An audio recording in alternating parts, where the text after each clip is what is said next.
So now you are going to be in a quandary, right? Do I take the super stiff suspension of the V-Strom knowing it will be reliable, etc., etc., etc., and I save 50,000 rupees or whatever? Or do I go to the KTM, which has more capability and etc., etc., etc., more performance, blah, blah, blah, but it has that vibration, it has that stiffness. Oh God, where is the logical way to say, okay, sure, there's an obvious choice. This is again that. What are we waiting for? The CB350X, the Himalayan Honda. So it looks like the entry-level adventure tourer, which should be a 250. They just don't seem to make a good one. Think about the V-Strom SX. It has a Suzuki Gixxer 250's engine in it. So nice. It's a smooth engine, it works well, it's a reasonably fuel efficient engine, blah, blah, blah, blah, blah. They put the same suspension on it. But then to give it off-road ability, they put a 19-inch front and tuned the suspension to be firm. So it is a nice bike. And it has exactly the same challenge as the KTM 250 Adventure, which is, you won't like it at the test ride, persist with it. This is a nice Japanese bike. Take a while and then you'll fall in love with it. And so many of you have told us on circles that this has happened to you, which is how my story was, my view story was. Then you take the KTM 250 Adventure, which should be the affordable adventure that doesn't have the problems of the Suzuki because it's got longer travel suspension, it's got more ground clearance, got a 19-inch front wheel alloys. But the throttle map makes it not go. That's your first impression of it. Both of these bikes will do 100 down the highway steady, no issues. One is a 25 bhp bike and one is a 31 bhp bike. They're all in the same zone. But I keep feeling like somehow the 250cc adventure tourer is being cut down. And Suzuki doesn't give you a solution because they don't have a larger machine yet. KTM does have a larger machine which is 40,000 rupees away. It's almost like they don't want to sell these bikes. This is the decoy. Yeah, it's like the BMW 320i. You remember? Why? When BMW brought the 3 Series, the Indian assembled 3 Series for the first time, there was the under-equipped base level 320i. I mean, practically think about it like the Desire Tour version of the BMW 3 Series. And then there was a 320d which had everything. Okay, yeah. And the whole idea was you come into the showroom looking at the 320i's price, then you take a look at the 320i and buy a 320d and go, and I make a lot more on that. Correct. Yeah. I think it makes sense because unless you know that, hey, it can be disappointing and then you see something good, there's like, oh, I want the good stuff. Yeah. So, yeah, but this 250 adventure, I think maybe the 250s have to just go hardcore, but do you need that also? I don't want it to be hardcore. Look, what is the issue that I think KTM needs to attack on the 250 adventure is very simple. Do not do the same suspension setup for a motorcycle that is lighter. One, so it needs a little bit of revaluation. It is probably just preload, but maybe the level of fluid in the front fork needs to come down a little bit, and the preload setting is at 5 and it needs to be at 3 instead. Not rocket science, but they didn't do it. They need to attack the vibration significantly because this vibration doesn't really exist on the 250 Duke in this kind of magnitude. If you think about it, the Duke with the gearing is not vibrating as much as the 390 Adventures are.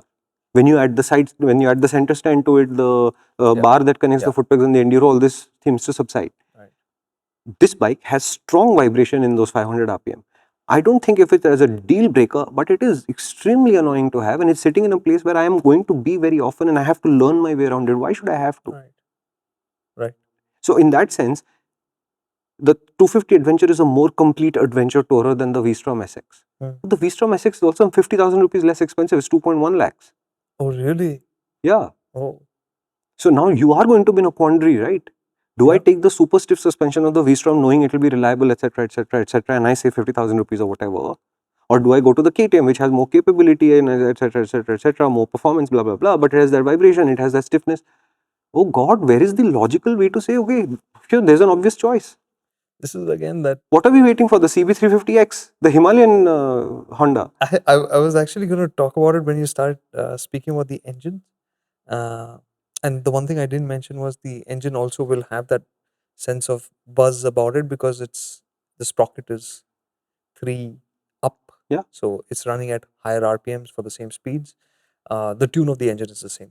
The thing that I wanted to talk about when you started discussing the engine was it's so incredible to think about it that every vehicle, right, there'll be that one sweet spot where they are sweet, right? That it really, really does work for them. Like whether you can think of the engine in one way, the chassis, the suspension, that it works for something beautifully. And like this engine in the 250 is like you'd say, what a lovely engine. Such a good engine, right? That's what you'll think about it. But immediately it's gone to another format where it's having to deal with a bit more weight. When you think about 5 kilograms overall more, Yeah. it's not such a big deal. 5 from the 390, 15 from the Duke. Sorry, 15 from the Duke. So Yeah. 15 from the Duke. So it's 15 kilos heavier from the Yeah. Duke. The rear is a 17. Yeah. So the wheel that it's driving is Roughly the same size. roughly Yeah. the same. But then it changes how it feels so Yeah, much. it has to work harder. Yeah. And you're trying to say, here's help to work harder by giving you a +3 rear Because sprocket. you can think between you and me, the difference is 15 kilos. Oh, right? is it? Would be. Yeah, okay. Skinny man. Hmm. Yeah. So, I don't know where he's going with this.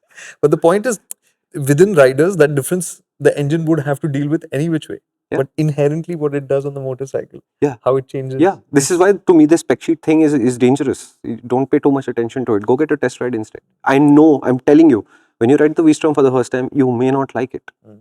When you ride the KTM 250 Adventure for the first time, I know you're not going to like it. From the V-Strom, the 390 Adventure X is a huge upgrade, but it's a massive price jump. Yeah.